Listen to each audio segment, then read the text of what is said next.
नमस्कार बच्चों, हम पढ़ रहे हैं नरेश मेहता की वैष्णव यात्रा कविता,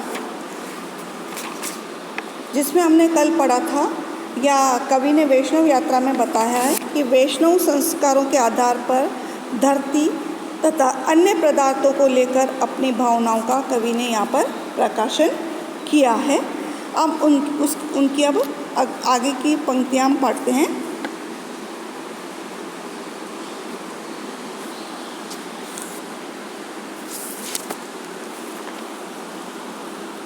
शतपथ नदियों वाली इस ब्राह्मणी को उदार देवदारों की भांति तपस्या करते नहीं देखा। शतपथ यानी सैकड़ों पथों या धाराओं वाली नदियों को इस ब्राह्मणी को ब्रह्म की शक्ति को उदार देवदारों की भांति, उदार यानी सीधे सरल, देवदारू के वृक्ष के समान सीधे सरल देवदारू वृक्ष की भांति तपस्या करते कभी नहीं देखा। क्या कभी तपस्या करते नहीं देखा? अर्थात शतपथ ब्राह्मण ग्रंथ में जिस प्रकार तपस्वी जीवन चर्चा के रेगिस्तान की भयंकर गर्मी, मरुस्थलों की उत्तप्तता के बीच भी प्रशांत बनी इस गायत्री को मैं नहीं जानता कि यह अक्षर है या कारिका अथवा पुरुष सूक्त को वहन करती कोई आकुल प्रार्थना। मरुस्थल यानी रेगिस्तान, उत्तप्तता यानी गर्मी, लू, तो मरुस्थलों की उत्तप्तता के बीच भी यानी मरुस्थान में रेगिस्तान की भयंकर गर्मी और लू के मध्य में भी प्रशांत बनी इस गायत्री को, प्रशांत यानी शांत शीतल रहने वाली इस गायत्री मन स्वरूपा धरती के संबंध में कवि ने यहाँ बताया है कि इस रेगिस्तान की भयंकर गर्मी लू के मध्य में एकदम शांत शीतल रहने वाली गायत्री मंत्र स्वरूपा धरती मैं ये नहीं जानता कि यह अक्षर है या कारिका। मैं यह नहीं जानता कि यह अविनाशकारी एकाक्षर है, ब्रह्म है, या कोई मंत्रबद्ध कोई श्लोक है। कारिका यानी श्लोक, या ये कोई मंत्रबद्ध श्लोक है अथवा पुरुष सूक्त को वहन करती कोई आकुल प्रार्थना, अथवा पुरुष सूक्त यानी यजुर्वेद के पुरुष सूक्त को वहन करती हुई कोई आकुल प्रार्थना है। अर्थात यह धरती एकाक्षर ब्रह्म, मंत्रबद्ध श्लोक या पुरुष सूक्त के समान समस्त सृष्टि का पालन करने वाली विशिष्ट कोई शक्ति है। पैरों की आहट मात्र से बांधवी अरण्यिका ऋषि कन्या की भांति, पैरों की आहट मात्र से।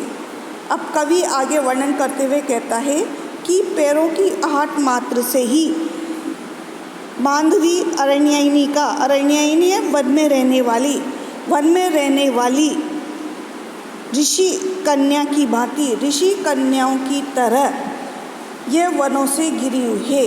यानी अपनत्व भाव रखने वाली धरती अपने सात्विक एकांत से चौंक जाती है।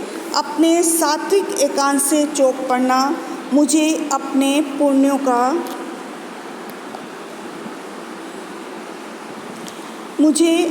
पुण्यों का श्रेय लगता है। कैसे उत्सव भाव से मिट्टी पृथ्वी पर फैली हुई है, उसे यूं ही मत छुओ। एक ऋचा अंकुरित होने को है, मिट्टी की मुख पर मातृत्व सुख का प्रारंभ होने जा रहा है। देह के इस ऋतु पर्व का सम्मान करो। अपने सात्विक एकांत से चौंक पड़ना, अपनत्व भाव रखने वाली इस धरती ने अपने सात्विक भाव से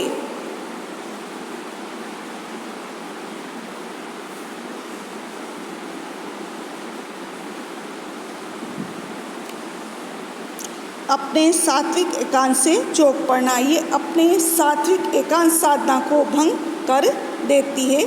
पैरों की आहट होती है वो इसकी एकांत साधना को भंग करती है।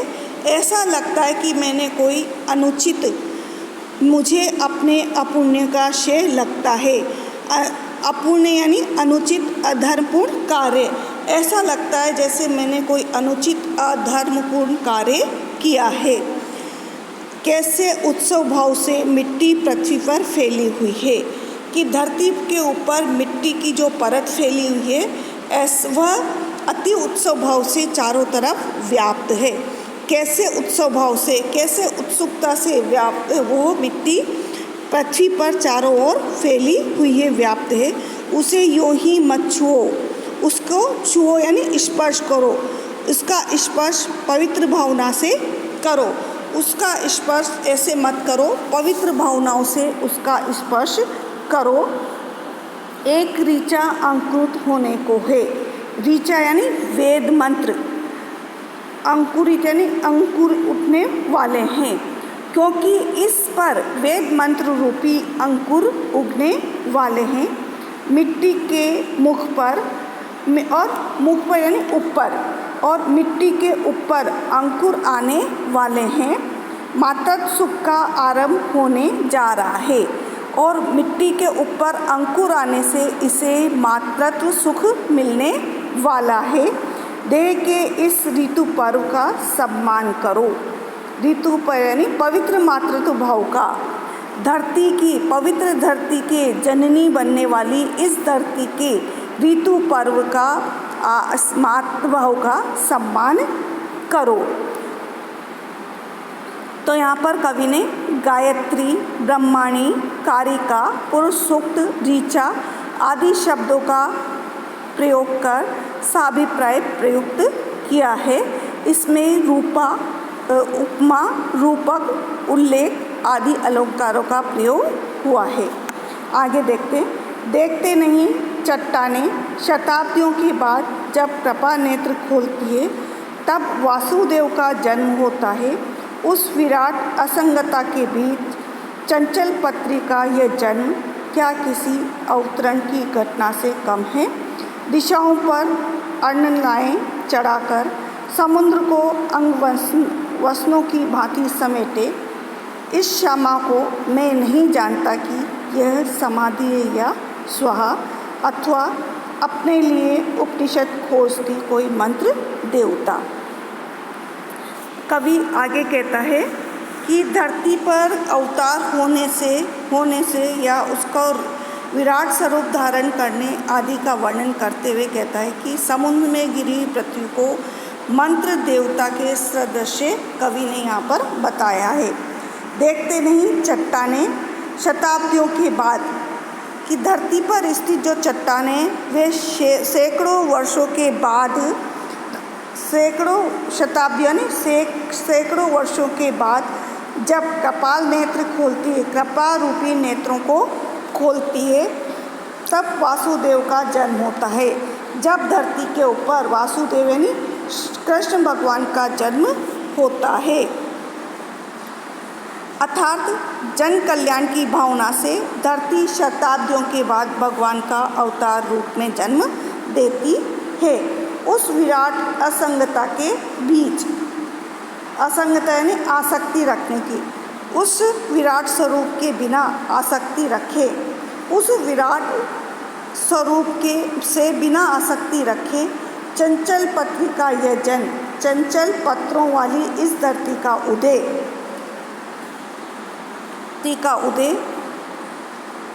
क्या किसी अवतरण की धारणा से कम है, क्या किसी अवतार के अभिप्राय से कम महत्वपूर्ण घटना है। समुद्रों को अंगवसनों की भांति और धरती समुद्र को, यह धरती समुद्र को अपने समुद्र रूपी शरीर को ढकने के लिए अपने वस्त्र समेट करके ऐसे रहती है जैसे कि यौवन साधना कोई स्त्री वस्त्रावृत रहती है, वस्त्रों से ढकी हुई रहती है। अंग वस्त्रों की भांति समय ये श्यामा यानी धरती मैं नहीं जानता, ये नहीं जानता कि ये समाधि है या स्वाहा।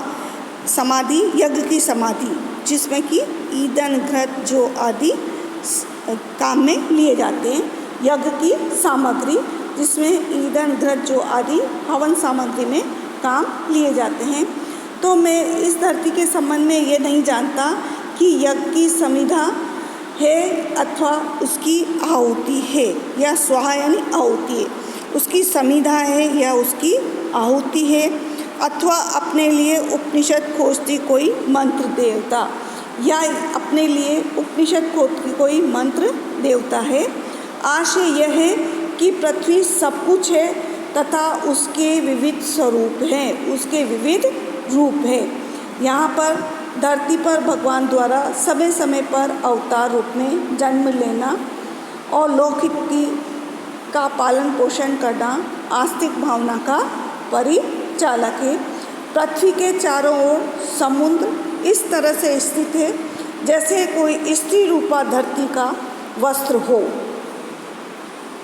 श्यामा शब्द के विविध रूप यहाँ पर बताए गए हैं, जिसमें यौन अवस्था, स्त्री, काली स्त्री, तुलसी का पौधा, गाय आदि अर्थों में प्रयुक्त हुआ है। प्रत्येक वेद मंत्र का कोई न कोई देवता होता है। धरती को लेकर पृथ्वी सूक्त रचा गया है। इसमें उपमा रूपक अलंकार का प्रयोग किया गया है। बच्चों, इस